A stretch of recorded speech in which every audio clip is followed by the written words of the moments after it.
Hello बच्चों, तो आप लोग कैसे हैं। एक बार आपका फिर से स्वागत है GC point by CPCR YouTube channel पर। तो बच्चों हम लोग देख रहे हैं 12th क्लास के फिजिक्स, और इसमें बच्चों आज हम लोग देखेंगे न्यूक्लियर फिजिक्स यानी नाभिकीय भौतिकी। बच्चों ये बहुत ही इंपॉर्टेंट खंड होता है, इससे प्रश्न जरूर आते हैं परीक्षा में। तो आज हम लोग इसमें बात करने वाले हैं हाइड्रोजन स्पेक्ट्रम, यानी हाइड्रोजन स्पेक्ट्रम जो है ये क्या है और इसके बारे में हम लोग डिटेल से आज समझते हैं। तो बच्चों देखिए, हाइड्रोजन जो गैस है आपकी, ये हाइड्रोजन गैस को जब हीट किया जाता है तो इसके जो मॉलिक्यूल्स हैं वो एटम्स में आपके स्प्लिट हो जाते हैं, यानी जो इसके अणु हैं वो परमाणु में विभक्त हो जाते हैं।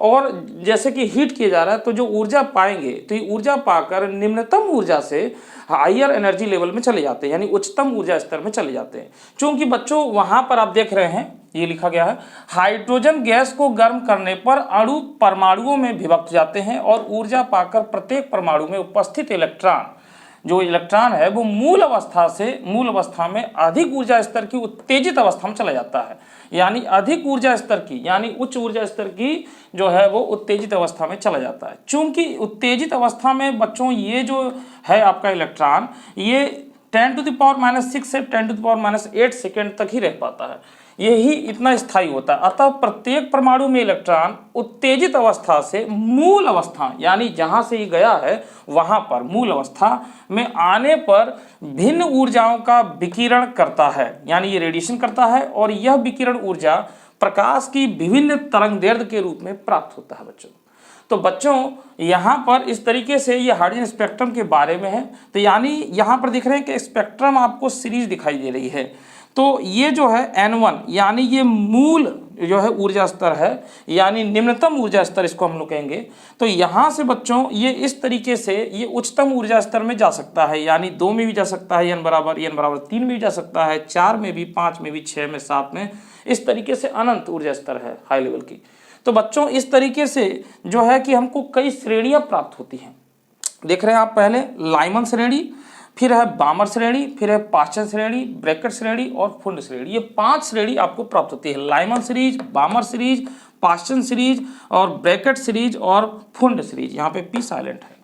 तो बच्चों इस तरीके से आप देख रहे हैं उत्तेजित अवस्था है इसकी, यानी हाइड्रोजन जो है इसकी कई कक्षाएं इस तरीके से बन गई हैं स्प्लिट करके, ठीक है। तो इस तरीके से बच्चों आप देख रहे हैं कि जो लाइनिंग खींची गई है, अब इसके विषय में आप लोग जान लें। यहाँ पर बच्चों देखिए 2 से, यानी ये 2 से हायर एनर्जी 2 से ये अपने मूल ऊर्जा स्तर में लौट रहा है, यानी ये इसकी प्रथम संक्रमण श्रेणी हो गई, ये लाइमन श्रेणी हो गई बच्चों।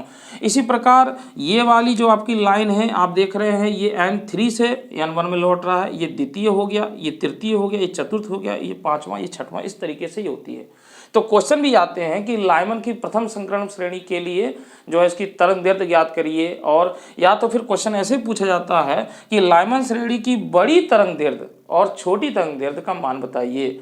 तो बच्चों एक बात जान लीजिए इसमें कि जो ये सबसे छोटी लाइन होगी ये सबसे बड़ी तरंगदैर्घ्य वाली होगी, यानी इसका मान ज़्यादा होगा, और जो इनफाइनाइट से आएगी, जो सबसे इनफाइनाइट से लिया जाएगा यानी यहाँ से लिया जाएगा, तो उसकी तरंगदैर्घ्य सबसे छोटी होगी, और यही केस सब में लागू होगा। यानी बामर श्रेणी की बात करें तो बामर श्रेणी की सबसे बड़ी जो तरंगदैर्घ्य होगी वो 3 से हमको प्राप्त होगी, 3 से 2 में, यानी इसमें लौटेगा सब में 2 में, और सबसे जो छोटी तरंगदैर्घ्य होगी वो इनफाइनाइट से लौटेगा यहाँ पर N2 में। इसी प्रकार इसके लिए और इसी प्रकार इसके लिए होगा। तो बच्चों ये परीक्षा में आता है, बहुत ही इंपॉर्टेंट है। तो इसका आप ये आखिरी आरेख डायग्राम बनाना होगा, वो देता भी है परीक्षा में कहा जाता है कि इसका ऊर्जा स्तर आरेख बनाकर और इसकी विभिन्न प्रकार की श्रेणियों को समझाइए और इनके लिए सूत्र लिखिए, तथा ये भी बताइए कि ये जो रेखाएं हैं, स्पेक्ट्रमी रेखाएं, ये किन क्षेत्रों में प्राप्त होती हैं, इनके बारे में भी लिखना होता है। तो आप एक बार इसको पॉज करके नोट कर लीजिए, फिर हम इनमें 5 सीरीज को बारी बारी से पढ़ते हैं, ठीक है। इन 5 को हम लोग बारी बारी से पढ़ते हैं, तो एक बार आप नोट कर लें इसको।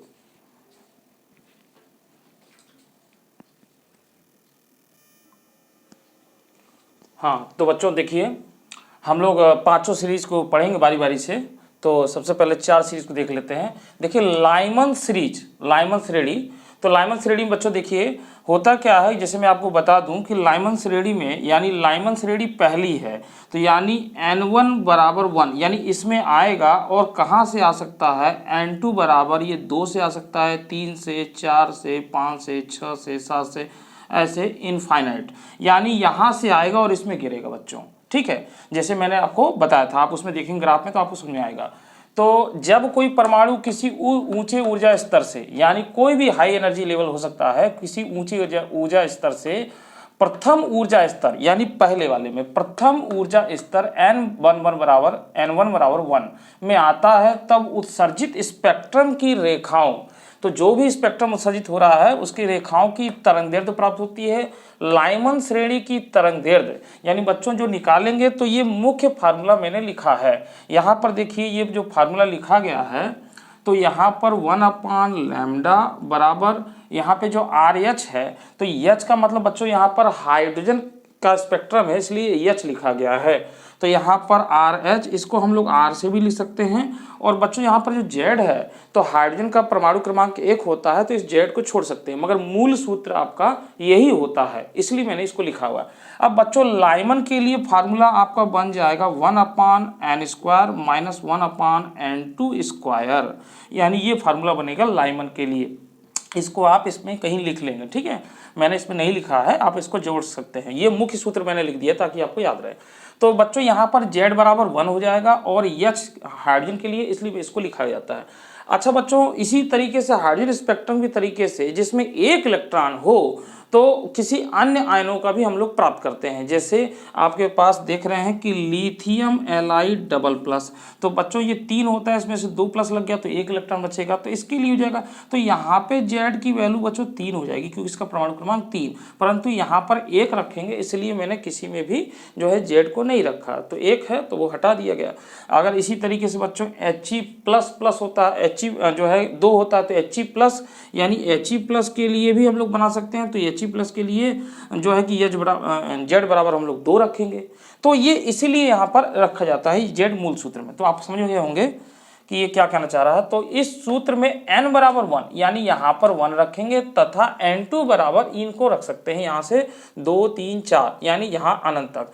तो हमको जो भी तरंगदैर्ध्य प्राप्त होगा बच्चों, वो लाइमन श्रेणी का प्राप्त होगा। ठीक है, तो लाइमन श्रेणी की सबसे बड़ी तरंगदैर्ध्य, अब बच्चों मैंने आपको बताया था कि जो आपकी जो लंबाई वाली जो सबसे छोटी लाइन होगी, तो वो सबसे बड़ी तरंगदैर्ध्य देती है, और जो सबसे बड़ी लाइन होगी वो छोटी तरंगदैर्ध्य देगी। तो यहाँ पे देखिए सबसे बड़ी तरंगदैर्ध्य यानी n2 बराबर, n बराबर 2, यानी यहाँ पर ये जो है n2 कर सकते हैं, n2 बराबर 2 के लिए, यानी n2 बराबर 2 के लिए ये इतना होगा, तथा सबसे छोटी तरंगदैर्ध्य n2 बराबर इनफाइनाइट के लिए, यानी n2 बराबर 2, तो यानी 2 से जब पहले में गिरेगा बच्चों, पहली पर आएगा, तो उसकी तरंगदैर्ध्य 1216 एंगस्ट्रॉम प्राप्त होगा। और सबसे छोटी तरंगदैर्ध्य क्या होगा, आपका n1 में गिरना चाहिए, कहाँ से, अनंत से, तो n2 बराबर इनफाइनाइट के लिए तो ये 912 एंगस्ट्रॉम आता है। ठीक है, लाइमन श्रेणी की बच्चों ये वाली इंपॉर्टेंट बात है, एक तो ये इंपॉर्टेंट बात है इसमें सबसे ज्यादा,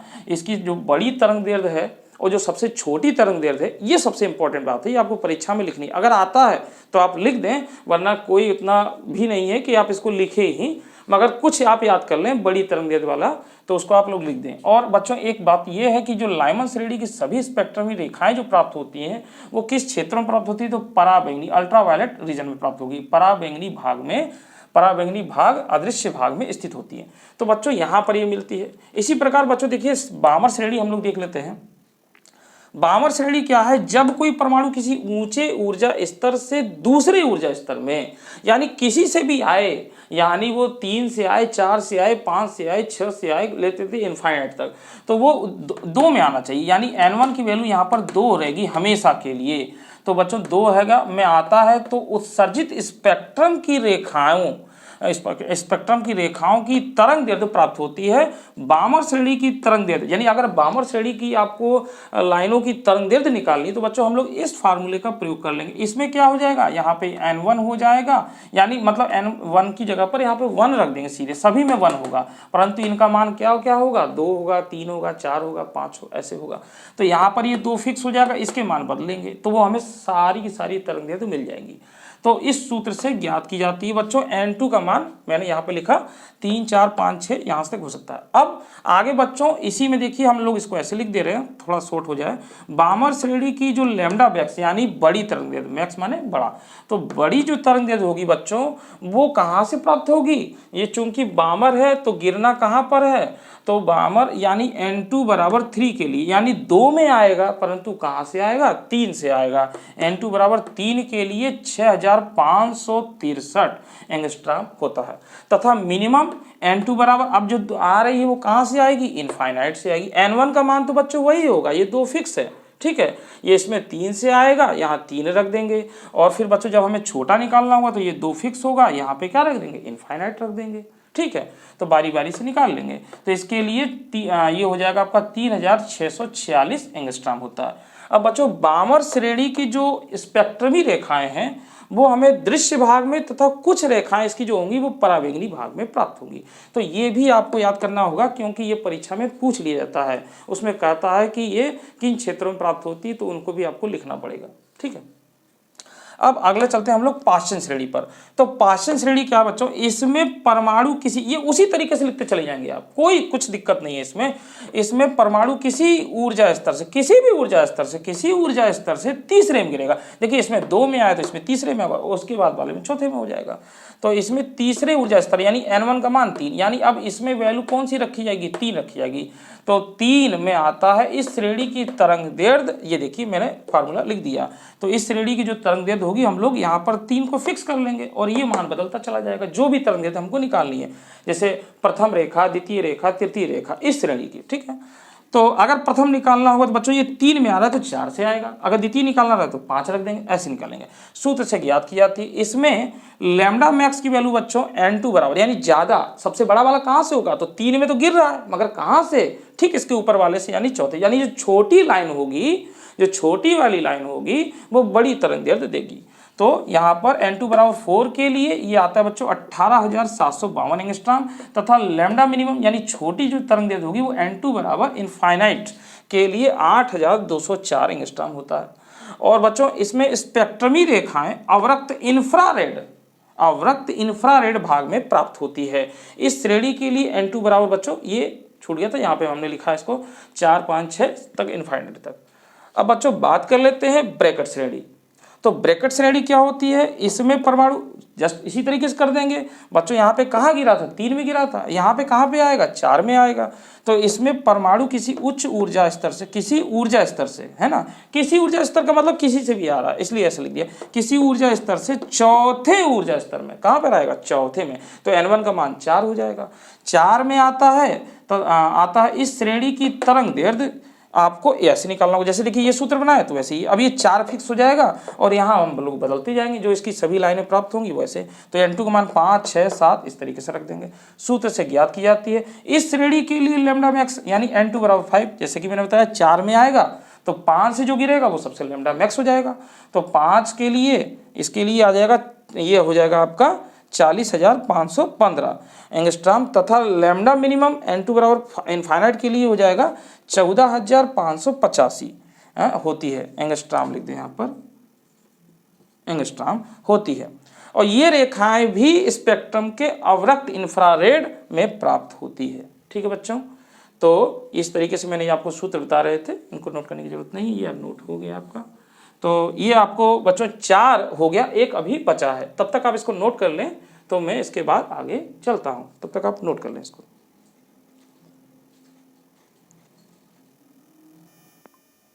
हाँ तो देखिए बच्चों, 5वां हम लोग का है फुंड श्रेणी। तो फुंड श्रेणी में क्या है बच्चों, जिस तरीके से इसमें 4 में आया था तो इसमें 5 में आएगा। तो इसमें परमाणु किसी ऊंचे ऊर्जा स्तर से 5वें ऊर्जा स्तर में आता है। इस श्रेणी की रेखाओं की तरंग दैर्ध्य बच्चों, तो इसी तरीके से सूत्र बना लेंगे, 1 जो N1 है इसका मान 5 हो जाएगा, तो 5 का वर्ग और 1/N2 स्क्वायर सूत्र से ज्ञात की जाती है। N2 बराबर बच्चों ये हो जाएगा 6 7 8 से लेके इनफाइनाइट तक। और इसमें लैम्डा मैक्स यानी N2 बराबर कहाँ से आएगा? 6 से, क्योंकि 5 में आ रहा है तो जो 6 होगा, 6 से जो आएगा वो छोटी लाइन होगी। तो ये मैक्स यानी अधिकतम तरंग दैर्ध्य होगी। तो इसके लिए क्या हो जाएगा बच्चों, 74,584 एंगस्ट्रॉम आता है। और लैम्डा मिनिमम यानी छोटी जो तरंग दैर्ध्य होगी वो हमेशा इनफाइनाइट से हम लोग ले रहे हैं। तो N2 बराबर इनफाइनाइट के लिए लैम्डा मिनिमम N2 इनफाइनाइट हाँ यहाँ पे मैंने लिख दिया है एन टू इनफाइनाइट के लिए, है ना। तो यहाँ से हम लोग थोड़ा सा कर लेते हैं के लिए, चलिए ऐसे ही लिख देते हैं, के लिए प्राप्त होती है, ठीक है, छोड़ देते हैं, चलिए के लिए प्राप्त होती है। और ये रेखाएं मैं दोबारा लिख देता हूँ, के लिए प्राप्त होती हैं, प्राप्त होती हैं ये रेखाएं, ये रेखाएं भी अवरक्त भाग में, अब सही यहाँ से में प्राप्त होती है। तो उसी तरीके से ये भी अवरक्त भाग में प्राप्त होंगी। तो बच्चों इस तरीके से ये पांचों आपको श्रेणी के बारे में लिखना होगा, ये प्रश्न आता है परीक्षा में थ्योरी के रूप में। तो आई होप बच्चों ये आपको समझ में आ गया होगा। अब हम लोग इस पर कुछ सवाल देख लेते हैं बच्चों, मतलब कुछ सवाल क्या, सवाल ज़्यादातर इसका अलग से वीडियो बनाएंगे, मगर इस पर एक सवाल देख लेते हैं कैसे होगा। चलिए देखते हैं इसमें सवाल देख लेते हैं। तो मैं इसको मिटा दे रहा हूँ, इसको एक बार आप नोट कर लें, 5वां बाकी था, 5 में नोट कर लें। तो देखिए इसमें हम लोग सवाल देखते हैं कैसे होगा, उस सवाल से थोड़ा सा और क्लैरिटी आ जाएगी इसमें।